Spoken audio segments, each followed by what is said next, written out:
अस्सलाम वालेकुम students, welcome to my YouTube channel again. उम्मीद करता हूँ आप खैरियत से होंगे।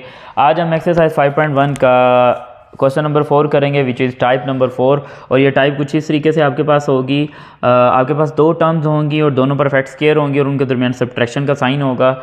अच्छा, ये आप ऑलरेडी पढ़ भी चुके हैं चैप्टर नंबर 4 में। अगर आपको याद होगा, आपने वहाँ पे एक फार्मूला पढ़ा था A square minus B square या X square minus Y square, जो कि आपके पास बेसिकली कुछ इस तरह से था। यानी ए स्क्वायर माइनस बी स्क्वायर, तो आप इसको लिखते थे एक दफ़ा दोनों टर्म्स को प्लस में, फिर इन दोनों टर्म्स को माइनस में, इस तरह से। ठीक है, तो बेसिकली ये वही टाइप है। हमारे पास ये फॉर्म होगी, हम इसको इसमें कन्वर्ट करके बेसिकली ये इसकी फैक्टराइजेशन फॉर्म है। फैक्टराइजेशन क्या होती है, ये आपको मैंने सबसे पहले वीडियो में बताया था कि आपके पास जो टर्म है उसको आप उसके पार्ट्स में, उसके फैक्टर्स में in the form of multiplication लिख दें, तो बेसिकली वो उसकी क्या होती है, फैक्टराइजेशन होती है, उसके वे फैक्टर्स होते हैं। तो ऑलरेडी जो हम टाइप्स पढ़ चुके हैं, टाइप 1 पढ़ चुके हैं, टाइप 2 एंड टाइप 3, वो मैंने टाइप की जो क्या कहते हैं स्टैंडर्ड फॉर्म एक लिखी हुई है जो कि आपकी बुक में है। पहली टाइप में हमने ये पढ़ा था 3 टर्म्स होंगी, तो जैसे कि आप देख सकते हैं इसमें 2 टर्म है, तो टाइप 1 का बिल्कुल नहीं है क्वेश्चन। और सेकेंड टाइप में ये 4 टर्म्स है, तो सेकेंड टाइप का भी नहीं है। थर्ड टर्म टाइप का भी नहीं है क्योंकि 3 टर्म्स है, 2 परफेक्ट स्क्वायर होने चाहिए। तो यहाँ पे 2 परफेक्ट स्क्वायर तो हैं, लेकिन तीसरी टर्म नहीं है, तो इसका मतलब टाइप 3 नहीं है। तो देन फिर ये कौन सी टाइप होगी, टाइप 4। इस तरह जब पेपर में क्वेश्चन आता है ना, स्टूडेंट को बाज़ औक़ात नहीं पता चलता कि किस टाइप का क्वेश्चन है। तो इसलिए मैं आपको साथ साथ कोशिश कर रहा हूँ कि जिस तरह हम आगे मूव कर रहे हैं, साथ साथ आपको टाइप्स वगैरह मैं बताता जाऊँ, ताकि आपको अच्छे से क्लियर होता जाए कि किस तरह से आपने इसको अंडरस्टैंड करना है, किस तरह से आपने इसको सारा समझना है। ठीक है, तो कोशिश करनी है आपने अच्छे से, आपकी यहाँ पे तवज्जो होनी चाहिए। अच्छा, कोई भी टाइप आपके पास आएगी ना, आपने सबसे पहला जो काम करना है ना, वो देखना है कि 2 या 3 टर्म्स में से कुछ कॉमन तो नहीं आ रहा। तो अगर आप गौर से देखें, इन दोनों में से कॉमन आ रहा है। 3 और 75 बेसिकली एक टेबल पे डिवाइड होते हैं। इस तरह से हम इसको फाइंड कर सकते हैं, 3 एंड 75। तो इसका 3 1 ज़ा 3 एंड 3 2 ज़ा 6 और एक कैरी जाएगा, तो 3 5 ज़ा 15। तो ये देखें 3 पे डिवाइड हो गए हैं, तो इसका मतलब 3 कॉमन है। अच्छा, कैसे पता चलता है जी कोई नंबर 3 पे डिवाइड होता है? ये भी आपको डिविजिबिलिटी रूल 3 का पता होना चाहिए।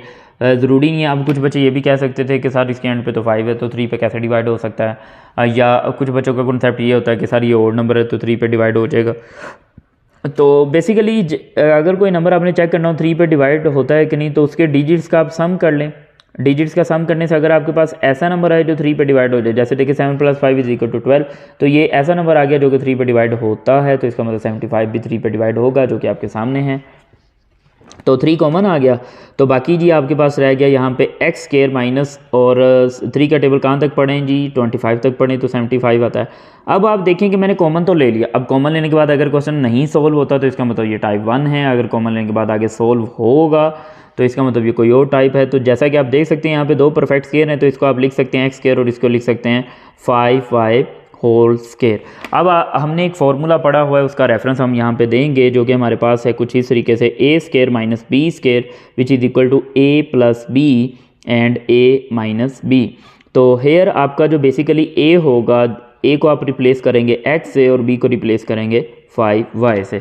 और ये आपके पास ऑलरेडी फॉर्म लिखी हुई है, मैंने आपको वहाँ चैप्टर 4 में भी बताई थी कि जब आप कोई फार्मूला अप्लाई करेंगे, तो उसकी एक फॉर्म जो आपके पास लिखी होती है वो आपने नहीं लिखनी, उसकी दूसरी फॉर्म लिखनी है जो कि आपको रिक्वायर है।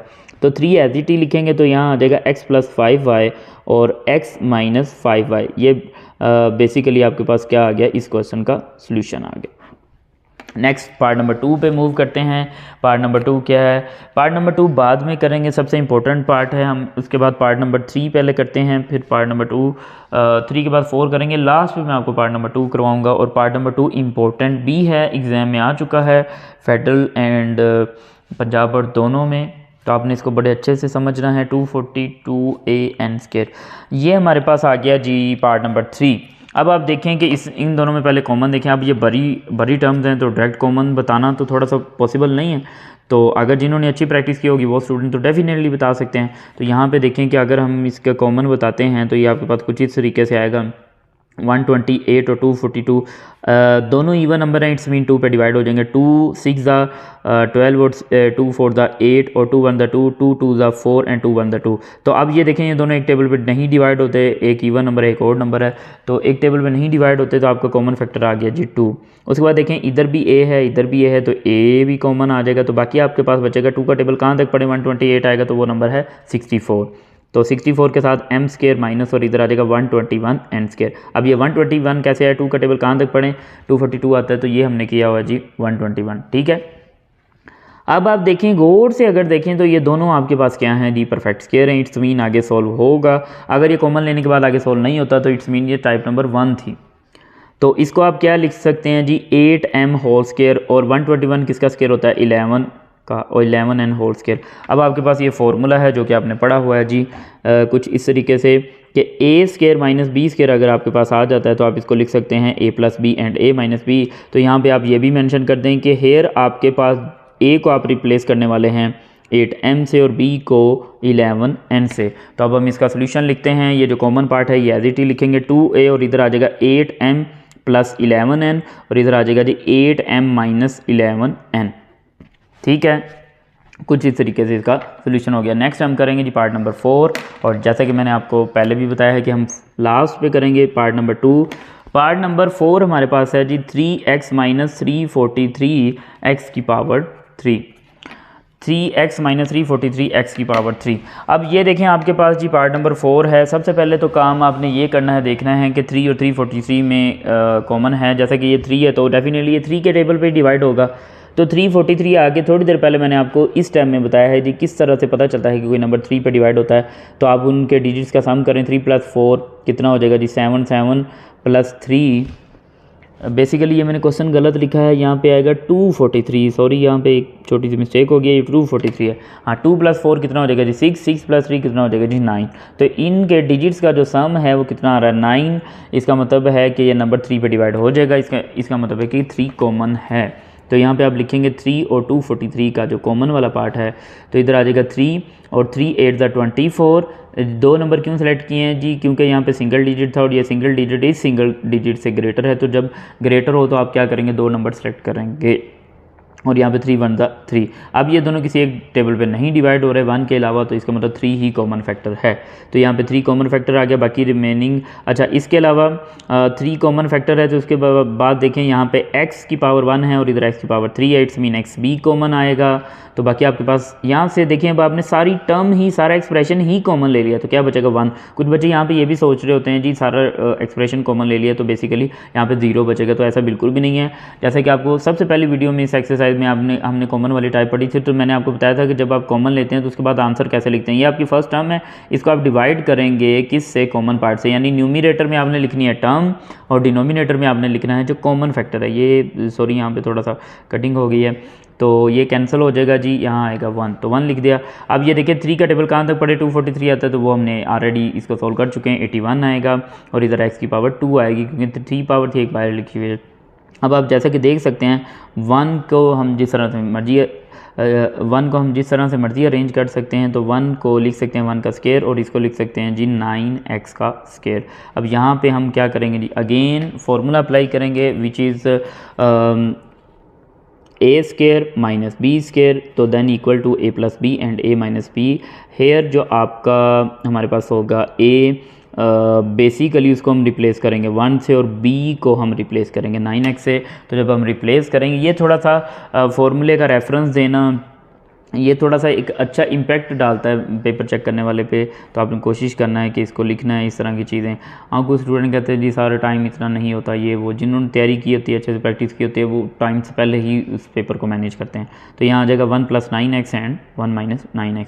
तो इससे आगे ये क्वेश्चन नहीं सॉल्व होता, मतलब मज़ीद फैक्टराइजेशन वगैरह नहीं होती, तो ये इसका आंसर है।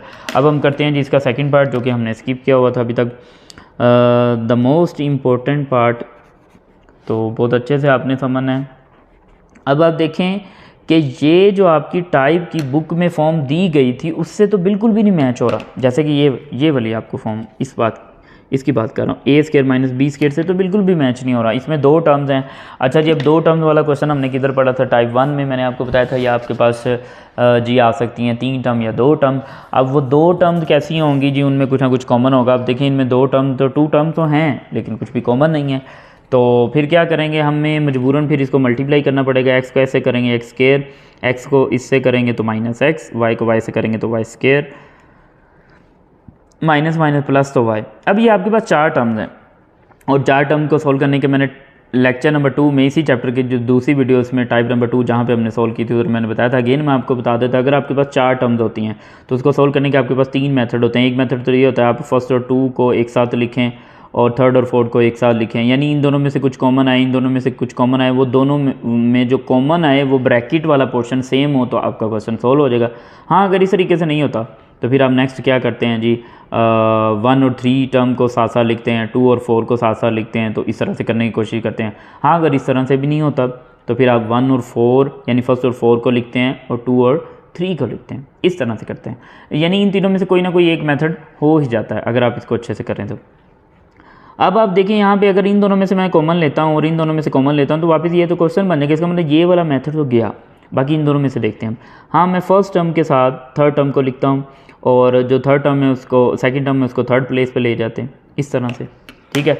अब अगर आप देखें यहाँ पे मैंने क्या किया है, बेसिकली मैंने यहाँ पे ये किया है, मैंने जो सेकंड टर्म है और थर्ड है उसको सेकंड की जगह पे लिखा है और सेकंड को थर्ड की जगह पे लिखा है। इनकी अरेंजमेंट आगे पीछे की है बस, तो साइन चेंज नहीं होंगे जब हम एक ही साइड पे अरेंजमेंट को आगे पीछे करते हैं। तो जैसा कि आप देख सकते हैं यहाँ पे तो सीधा सीधा फॉर्मूला लगेगा A square minus B square वाला, तो वो फॉर्मूला आप अप्लाई करें X plus Y and X minus Y. और इन दोनों में से जब लास्ट वाली दोनों में से कुछ भी कॉमन नहीं आ रहा होगा तो आप क्या करेंगे जी, उधर आप क्या करेंगे, जो साइन आपके पास थर्ड टर्म का वही साइन लिखेंगे। इसको मैं दूसरे कलर से लिखता हूँ ताकि अच्छे से आपको क्लियर हो। ये देखें, वही साइन लिखेंगे और इन दोनों में कुछ भी कॉमन नहीं है। लेकिन आपको पता है जब कुछ भी कॉमन ना हो तो 1 हमेशा ही टर्म्स में कॉमन होता है, तो यहाँ पे आप क्या लिख देंगे जी, 1 लिख देंगे इनमें। अब 1 का मतलब कुछ भी कॉमन नहीं लिया, सिंपल -1 कॉमन लिया, तो ये माइनस माइनस, ये देखें अब कॉमन लेके आंसर कैसे लिखना है, माइनस एक्स को आप -1 से डिवाइड करेंगे तो आंसर आएगा x, तो इधर लिख देंगे x। फिर आप y को डिवाइड करेंगे -1 से तो आंसर आएगा -y, तो ये। अच्छा, ये कॉमन क्यों लिया, कॉमन लेने का क्या फ़ायदा हुआ? कुछ बच्चे कहते हैं जी सर कॉमन तो बिल्कुल नहीं है, तो आपने क्या, बेसिकली जब हम 4 टर्म से, ये देखें 1 2 3 और 4 टर्म से 2 टर्म्स बना रहे होते हैं या 2 टर्म को सोल्व कर रहे होते हैं, तो हमारा मेन मोटो यही होता है कि जी हमने ब्रैकेट वाला एक्सप्रेशन जो है उसको सेम लेके आना है किसी तरीके से। अब देखिए, पहले आपके पास 4 टर्म थी, अब देखें कितनी टर्म है। अब यहाँ से लेके यहाँ तक ये आपके पास 1 टर्म है, यहाँ से लेके यहाँ तक ये आपके पास सेकंड टर्म है। तो आप देखिए इसमें ये वाला जो एक्सप्रेशन है ब्रैकेट वाला, ये क्या है जी, कॉमन है, इसको कॉमन लेते हैं तो x माइनस वाई। अब आप देखें ये आपके पास फर्स्ट टर्म थी, आपने इधर से ब्रैकेट कॉमन ले ली तो बाकी क्या रह गया जी, x प्लस वाई, और इधर क्या रह गया जी, -1, तो ये आपका क्या आ गया जी, आंसर आ गया। तो ये इंपॉर्टेंट पार्ट था, इसको आपने अच्छे से समझना है। तो यहाँ पे हमारा आज का लेक्चर जो है वो कंप्लीट होता है। उम्मीद करता हूँ कि आपको ये जो मैंने क्वेश्चन समझाए हैं अच्छे से क्लियर होंगे। और ये हमारी टाइप नंबर 4 थी, और इस टाइप में आपको कहीं भी किसी भी टाइप में कोई कन्फ्यूजन है तो आप मुझसे पूछ सकते हैं। और अगर आपको मेरी वीडियोस, मेरा काम अच्छा लगता है तो आप मुझे अप्रिशिएट भी कर सकते हैं। अगर आप कोई मुझे सजेशन देना चाहें तो वो भी दे सकते हैं। और आप अपने क्लासमेट्स के साथ, अपने दोस्तों के साथ इन वीडियोस को लाजमी शेयर करें, स्पेशली जो स्टूडेंट्स हैं मेरे पास पढ़ते हैं वो स्पेशली ख़ास तौर पे। और नेक्स्ट वीडियो में हम क्या करेंगे जी, टाइप नंबर 5 सॉल्व करेंगे। अब टाइप नंबर जो 5 है ना, बेसिकली उसका अगर मैं आपको थोड़ा सा इंट्रो दूँ तो उसमें टाइप नंबर 3 और 4 दोनों यूज़ होनी है, तो वो थोड़ा सा टेक्निकल है। तो इसके लिए आपको पहले थर्ड और फोर्थ वाली जो टाइप है वो अच्छे से क्लियर होनी चाहिए, फिर हम इसको कर सकते हैं। अल्लाह हाफिज़। इंशाल्लाह नेक्स्ट वीडियो में नेक्स्ट क्वेश्चन को सॉल्व करेंगे।